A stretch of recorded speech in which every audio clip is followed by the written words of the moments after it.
बिहार में एनडीए की seat sharing पर फाइनल मोहर। बीजेपी 17, जेडीयू 16, एलजेपी रामविलास 5, हम और राष्ट्रीय लोक मोर्चा एक एक सीट पर लड़ेंगे चुनाव। पूर्वी और पश्चिमी चंपारण, सारण, उजियारपुर, बेगूसराय, अररिया, मुजफ्फरपुर से बीजेपी लड़ेगी चुनाव। पटना साहिब, नवादा, पाटलिपुत्र, आरा, बक्सर, सासाराम सीट से बीजेपी के उम्मीदवार चुनावी मैदान में उतरेंगे। एलजेपी रामविलास को बिहार में 5 सीटें मिली। प्रदेश अध्यक्ष राजू तिवारी ने जताया आभार, कहा इंडिया गठबंधन बिहार में सभी 40 सीटें जीतेगा। हाजीपुर से चुनाव लड़ सकते हैं चिराग पासवान। बिहार में सीट बंटवारे की घोषणा पर लोक जनशक्ति पार्टी रामविलास के अध्यक्ष चिराग पासवान ने पीएम मोदी का किया शुक्रिया। आनंद मोहन की पत्नी लवली आनंद जेडीयू में हुई शामिल। लवली आनंद जेडीयू से चुनाव लड़ेंगी। शिवहर से रमा देवी का टिकट कटा। राहुल गांधी के शक्ति वाले बयान पर सियासी संग्राम। तेलंगाना की रैली से प्रधानमंत्री मोदी का अटैक। शक्ति के लिए लगा दूंगा जान की बाजी, मेरे लिए हर महिला शक्ति करो। पीएम मोदी बोले विपक्ष की लड़ाई शक्ति के खिलाफ, पर मेरे लिए हर मां हर बेटी शक्ति करो। शक्ति पर दिए बयान पर घिरने के बाद राहुल गांधी का ट्वीट, कहा जिस शक्ति का मैंने जिक्र किया, जिस शक्ति से हम लड़ रहे हैं, उस शक्ति का मुखौटा मोदी जी हैं। राहुल ने कहा पीएम मोदी एक ऐसी शक्ति हैं जिन्होंने भारत की आवाज को, भारत की संस्थाओं को, सीबीआई, आईटी, को, चुनाव आयोग को अपने चंगुल में दबोच रखा है। कांग्रेस नेता दिग्विजय सिंह का बयान, प्रधानमंत्री मोदी की सरकार में हैं आसुरी शक्तियां। शिवमोगा पहुंचकर पीएम मोदी ने कहा कई राजनीतिक दल कहते हैं नारी शक्ति मोदी की साइलेंट वोटर। मेरे देश की नारी शक्ति वोटर नहीं, मां शक्ति स्वरूपा है। पीएम ने कहा कांग्रेस सरकार ने कर्नाटक की साख को धक्का लगाया। एनडीए किसान से चुनकर आए तो केंद्र की योजनाओं को अच्छी तरह लागू कराएंगे। बीजेपी नेता तरुण चुग ने शक्ति वाले बयान को लेकर राहुल गांधी पर निशाना साधा, उन्हें हैबिचुअल ऑफेंडर बताया। निषाद पार्टी के प्रमुख संजय निषाद का बयान, जनता ने पीएम मोदी को शक्ति दी है और देश को शक्तिशाली बनाने का संकल्प लिया है। पीएम मोदी ने तमिलनाडु के कोयंबटूर में की रैली। प्रदेश बीजेपी प्रमुख के अन्नामलाई और केंद्रीय मंत्री एल मुरुगन भी रहे मौजूद। लोकसभा चुनाव से पहले चुनाव आयोग का बड़ा एक्शन। 6 राज्यों के गृह सचिव हटाए गए। गुजरात, बिहार, झारखंड, हिमाचल, उत्तराखंड के डीजीपी को हटाने के दिए निर्देश। पश्चिम बंगाल के डीजीपी को हटाने पर टीएमसी नेता कुणाल घोष का आरोप, बीजेपी चुनाव आयोग जैसी संस्था को हटाने की कोशिश में जुटी। सीएम योगी से मिली मुलायम सिंह यादव की बहू अपर्णा यादव। बीजेपी ने शिष्टाचार भेंट बताया, लेकिन किसी सीट से चुनाव लड़ने की अटकलें हुई थी। बीजेपी नेता शहनवाज हुसैन का तंज, इस बार कांग्रेस चुनाव से पहले ही ईवीएम पर हमलावर, यानी जनता तीसरी बार भी पीएम मोदी को प्रधानमंत्री के रूप में चुनने वाली है। बीजेपी नेता प्रमोद कृष्णम ने कहा कांग्रेस के नेता कह रहे हैं ईवीएम का खेल है, अगर ईवीएम खराब है तो कर्नाटक, तेलंगाना, हिमाचल प्रदेश की सरकार इस्तीफा दे। दिल्ली के सभी 7 बीजेपी लोकसभा उम्मीदवारों ने दिल्ली बीजेपी चीफ वीरेंद्र सचदेवा के साथ प्रेस कॉन्फ्रेंस की, जीत का किया दावा। वीरेंद्र सचदेवा ने कहा हम दिल्ली की सभी 7 लोकसभा सीटें जीतेंगे, पीएम मोदी तीसरी बार बनेंगे पीएम।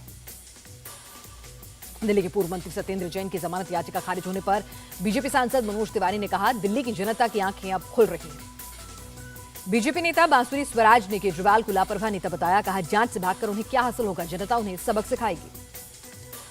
पश्चिम बंगाल से बीजेपी विधायक अग्निमित्र पॉल ने कहा अगर केजरीवाल ने कुछ नहीं किया तो वो जांच से क्यों डर रहे हैं, ईडी का सामना करें। संजय राउत ने कांग्रेस सांसद राहुल गांधी को बताया देश का नेता, कहा राहुल गांधी में अगला प्रधानमंत्री देखते हैं लोग, हम उनके साथ। अशोक चौहान का राहुल गांधी पर पलटवार, कहा उनके बयान में कोई सच्चाई नहीं, न मेरी सोनिया गांधी से मुलाकात हुई न मैंने कुछ कहा। महाराष्ट्र कांग्रेस अध्यक्ष नाना पटोले ने चुनाव आयोग पर उठाए सवाल, गुजरात में 1 जबकि महाराष्ट्र में 5 चरण में चुनाव, ऐसा क्यों। कमलनाथ के करीबी सैयद जाफर ने छोड़ी कांग्रेस, बीजेपी ज्वाइन की। रतलाम में 64 कांग्रेसी नेता भी बीजेपी से जुड़े। कांग्रेस से confuse party, C for Congress, C for confusion. Maharashtra के वन मंत्री और चंद्रपुर सीट से बीजेपी के उम्मीदवार सुधीर मुनगंटीवार का बयान। उमर अब्दुल्ला ने सुप्रीम कोर्ट का किया शुक्रिया, कहा उनके आदेश के मुताबिक जम्मू कश्मीर विधानसभा चुनाव 30 सितंबर से पहले कराए जा सकते हैं। पंजाब बीजेपी अध्यक्ष सुनील जाखड़ का दावा, लोकसभा चुनाव को लेकर बड़ी संख्या में लोग बीजेपी ज्वाइन कर रहे हैं, जो बीजेपी के लिए एक अच्छा संकेत है। चुनावी बॉन्ड पर एसबीआई को सुप्रीम कोर्ट से फिर फटकार, कहा 21 मार्च शाम 5 बजे तक सारी जानकारी दें, कुछ भी छिपाया न जाए। सीजीआई ने कहा एसबीआई बॉन्ड पर चुनिंदा जानकारी नहीं दे सकता। एसबीआई के वकील ने कहा हमारी गलत छवि बनाई जा रही है, हम पूरा डेटा देने को हैं तैयार। चुनावी बॉन्ड पर सुप्रीम कोर्ट ने एसबीआई को दी डेडलाइन, 21 मार्च तक चुनाव आयोग को दे पूरी जानकारी। एसबीआई को कोर्ट में हलफनामा भी देना होगा।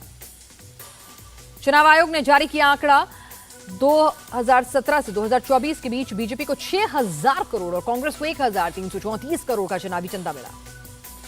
दिल्ली के सीएम केजरीवाल ने ईडी के समन को आज फिर ठुकराया। जल बोर्ड केस में पूछताछ के लिए बुलाया था। आपने ईडी के समन को गैरकानूनी बताया। कहा जब कोर्ट से केजरीवाल को बेल दे दी है तो ईडी बार बार समन क्यों भेज रही है। केजरीवाल को दिल्ली शराब घोटाला केस में भी मिला 9वां समन। ईडी ने 21 मार्च को पेश होने के लिए कहा। इंडियन एयरफोर्स के लड़ाकू विमानों और परिवहन विमानों ने आंध्र प्रदेश में हवाई पट्टी का किया परीक्षण। विमानों ने की सफल लैंडिंग। यूट्यूबर अलवेश यादव का बड़ा कबूलनामा। रेप पार्टी में सांपों का जहर मंगवाने की बात कबूली। एनडीपीएस एक्ट के तहत केस दर्ज। 20 साल तक की हो सकती है सजा। लोकसभा चुनावों को लेकर यूपी के एटा में वारंटी अभियुक्तों की गिरफ्तारी को लेकर बड़ा अभियान। 12 घंटे के अंदर 121 अभियुक्त गिरफ्तार। बेंगलुरु में अजान के वक्त कुछ लोगों ने एक दुकानदार को पीटा। पुलिस ने एफआईआर दर्ज की। पीड़ित दुकानदार का आरोप अजान के वक्त हनुमान चालीसा बजाने पर की गई पिटाई। जान से मारने की भी धमकी मिली। बीजेपी सांसद तेजस्वी सूर्या का आरोप जब से कर्नाटक में कांग्रेस की सरकार बनी है तब से सामाजिक सौहार्द बिगड़ा है। यूपी के मुजफ्फरनगर में मामूली बात पर टीचर की हत्या। बोर्ड परीक्षा की कॉपियां लेकर पुलिस टीम के साथ पहुंचे थे टीचर।